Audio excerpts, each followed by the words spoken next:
Besh! So in this video, I would like to do a unboxing video and at the same time first impression review of this depilatory heater, and this is what it looks like. So yan, depilatory heater. So this is the base where ano siya, pang tunaw ng wax para pangtanggal ng buhok. So ito yung base. So ito yung gagamitin mo. So ito is yung instructions. And then ito yung dapat mong kailanganin.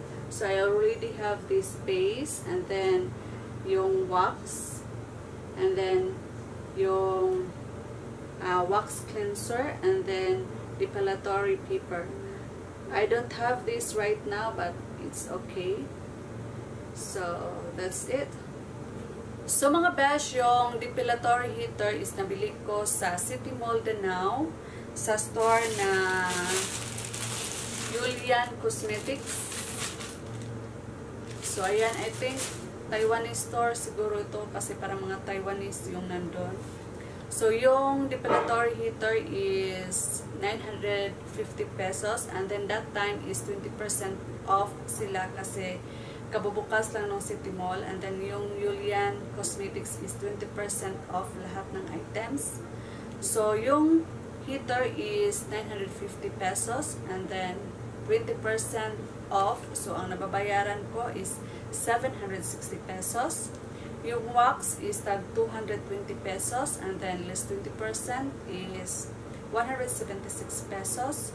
So yung depilatory paper is tag 40 yung pack, and then less 20 pesos is 32 pesos. So dalawa yung binili ko. So nababayaran ko is 64 pesos. So a total of 1,000 pesos. So hi besh, mao ni siya ang depilatory heater. So then mao ni siya ang sulod sa box. Bali mao ni siya ang heater mismo. And then katong iyahang parang dito nimo siya ibutang. And then ang cord. So last is an instruction. So maura siya ang sulod sa box. So besh, atin nang i-assemble yung ating depilatory heater. So ito yung pinaka base niya. So ito yung itsura niya. So dito yung on and off, and then dito yung saksakan ng wire. So and then since yung cord niya yung saksakan niya is ganito, so kailangan ko ng ganito na adapter. So ayan. So and next is itong lalagyan ng wax. So ito yung itsura niya. So dito mo ilagay pag ganun. So ito yung takip. And then ito pala yung wax na binili ko. Yung ano niya is, variant niya is milk. So ito yung itsura. So ilagay lang natin si wax pag ganito.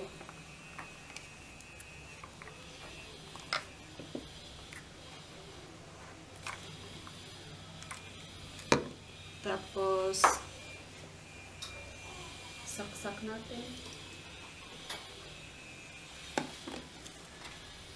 And then ilagay na natin tong ating lalagyan ng wax. So ayan, and then on. And then wait lang tayo ng 20 to 30 minutes. So, besh, it's already 30 minutes. So, papatayin ko na siya.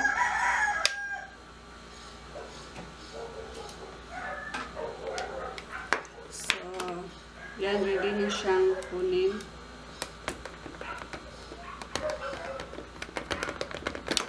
Whoops! Medyo mahirap siyang tanggalin. So, mainit-init na siya, besh. And then, dito mo i-roll yung wax. So, ayan na yung wax. Hindi naman siya mainit masyado. So, ito yung legs ko. Lilinisin ko muna siya.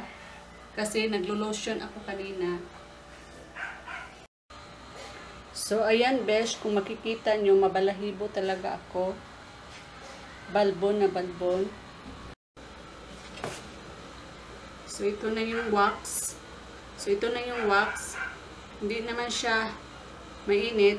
So,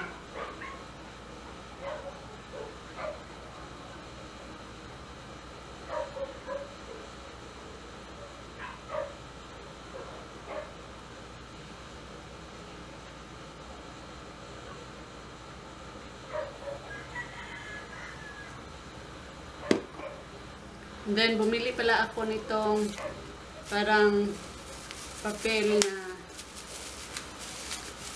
ano mo sa skin mo. So, ganito. And then, lagay natin dyan.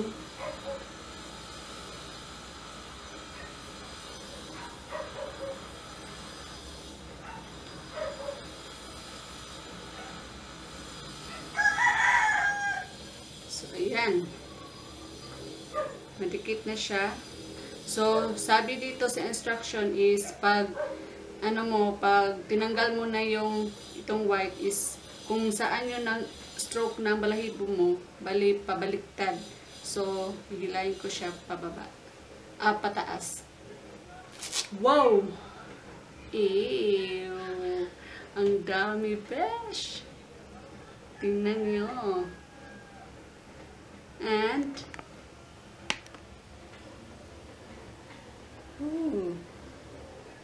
effective. So, ayan. So, meron pa dito mga wax.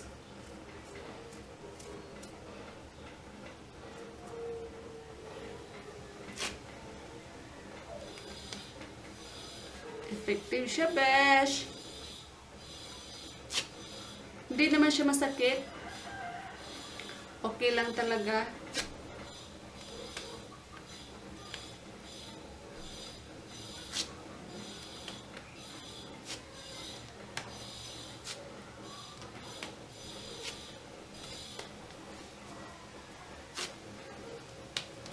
O kahit dito na hindi ko nalagyan ng wax, kasi itong papel meron pang wax, matanggal na. Oh. I'm loving it. Wow!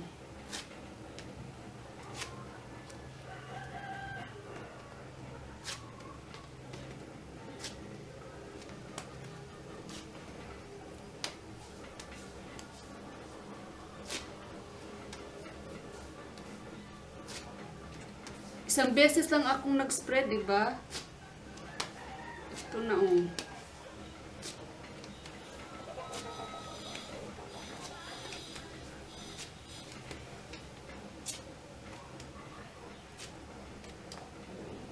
Ew, ang linis.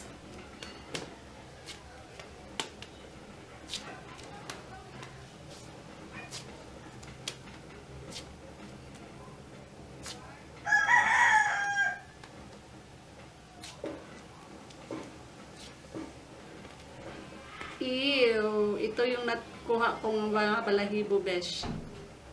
So, besh, ito na yung difference. Ito yung kanina, yung kinuhaan ko ng balahibo. Bali, ito yung sa right side and then ito yung sa left side. O, tingnan nyo naman. So, ganito kadami yun kanina, diba? And ganito na yun siya ngayon.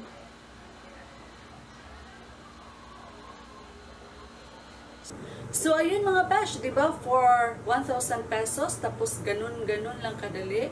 And then, yung wax is malaking save talaga kasi parang hindi ko lang siya nabawasan. And then, siguro magagamit ko pa siya ng ilang beses or ilang months. So, about naman sa durability ng product is, hindi naman ako nag-expect na tumatagal talaga siya kasi alam niyo naman ang product na ganun, di ba? Pero, I do believe naman na depende pa rin yun sa paggamit mo. And then, minsan talaga tsamba-tsambahan lang din kasi may mga product naman na ganun pero tumatagal din naman. So, mga besh, hindi naman ako manghihinayang if ever na yung heater is masasira and then 20 times ko na siyang ginagamit kasi malaking savings na talaga yun. Diba sa 1,000 mo is ilang beses mo na siyang ulit-ulit na ginagamit. Unlike nung magpumunta ka sa salon is 250 to 300 pesos yung mababayaran mo. Half legs lang yung nawawax. Or 500 pesos ata yung pag whole legs yung ipapawax mo. O diba ang mahal? So, pag pumupunta ka pa sa salon is kailangan mo pang magpa-reserve. Kasi minsan punuan talaga or kailangan mo talagang maghintay dun sa salon. So, sayang ang oras, diba? Pero ito, you can do it in your on convenient time in your home. O diba?